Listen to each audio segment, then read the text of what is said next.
Bonjour mes beautés, contente de vous retrouver aujourd'hui. Alors aujourd'hui, j'ai décidé de me lancer sur des fausses locks. Donc pour commencer, j'avais fait mon soin la veille, comme toujours, mes cheveux sont hydratés et propres. Donc là, je suis en train de faire des petites sections pour faire des twists ou des vanilles, appelez-les comme vous voulez. Donc là, je fais des vanilles pour enfin faire mes fausses locks.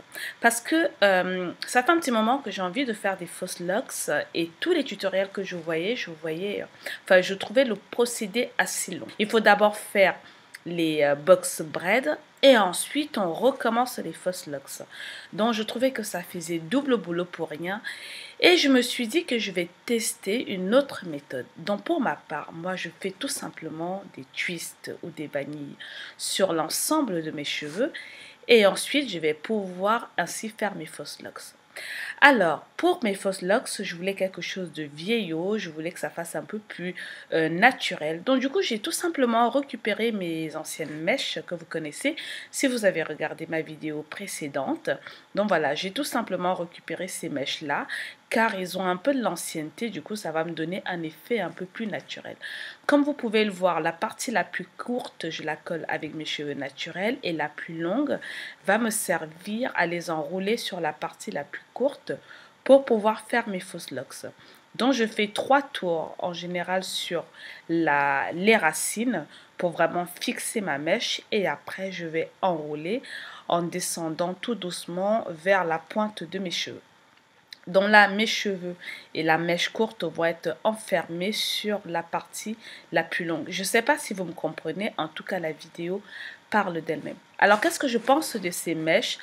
Je pense que ce n'était pas une très bonne idée. Parce que sur la vidéo comme ça, oui c'est très beau, mais j'ai trouvé les finitions un peu limites. Alors je vous explique. Donc la mèche en elle-même, elle est belle, mais synthétique. C'est pas comme les mèches, vous savez, les mèches dont on a l'habitude de faire les fausses locks en général. Ces mèches-là sont assez particulières. Au toucher, c'est pas pareil. Ça fait vraiment assez synthétique. Donc c'est très bien pour les box braids.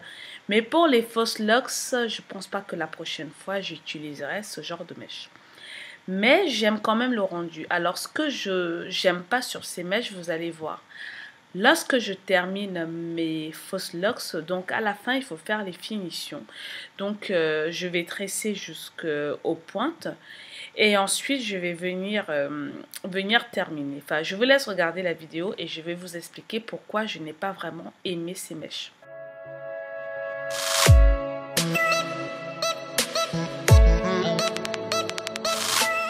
Voilà, nous y sommes. Alors, donc du coup, j'ai terminé de faire mes locks. Donc, pour que ça ne se défait pas, je vais brûler la pointe où j'ai envie de couper. Donc voilà, le procédé est assez simple. Il faut juste faire attention parce que parfois, on peut se brûler les doigts. Donc, allez-y délicatement et faites attention à ne pas vous brûler toute la mèche. Mais si la mèche est vraiment serrée, il n'y a pas d'oxygène. Donc, du coup, normalement, ça ne devrait pas prendre feu. Donc, je scelle tout ça, si je peux dire ça comme ça. En gros, je sécurise ma mèche pour qu'elle ne défait pas. Alors, voici ce que j'aime pas. Si vous regardez bien les bouts de mes fausses locks, vous allez voir que au niveau des racines, tout va bien. Mais lorsque j'arrive au niveau des pointes, au fait, ça gonfle. C'est ça qui m'énerve. Ça gonfle et du coup, j'aime pas du tout l'effet que ça donne. Mais dans l'ensemble, le résultat est bien. En gros, je me suis dit, j'allais essayer de faire des fausses locks vu que je n'en avais jamais fait. Donc, pour moi, il était important d'utiliser des vieilles mèches. Comme ça, je ne perdais rien. Donc, regardez, en plus, ça a tendance à se défaire là sur le côté et ça m'agace. Donc, du coup, pour une première fois, on va dire que ces mèches-là, c'était des mèches d'entraînement. C'est comme ça que je les appelle.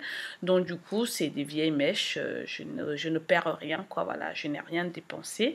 Et ça me permet juste de m'entraîner. Et je me suis rendu compte qu'au fait, les fausses locks, oui, les faire comme ça, c'est bien plus rapide. On n'a pas à faire les box braids. On fait directement les fausses locks, comme je vous ai montré. C'est ma technique à moi. C'est plus rapide et moins long. Donc, voilà, moi, je fais comme ça. Mais par contre, franchement, les finitions, j'aime pas du tout. Et je vous rassure, ce sont les mèches qui donnent ces finitions-là. Vous voyez bien les finitions, elles sont grossières, j'aime pas du tout, c'est dû aux mèches. Donc du coup, j'en ai défait quelques-unes et j'ai fait avec de la laine. Regardez ce que ça donne, regardez les finitions. C'est complètement différent de ces finitions-ci qui grossissent au bout. Et je me suis dit, si avec de la laine, j'ai ce beau résultat. Voilà, je me suis entraînée, je vous promets, la prochaine fois, je viendrai avec un tutoriel où je vous ferai des fausses locks que avec de la laine. Voilà mes beautés, dites-moi ce que vous en pensez, dites-moi comment vous procédez pour faire des fausses locks, car pour moi c'est une première et je suis quand même assez satisfaite du résultat.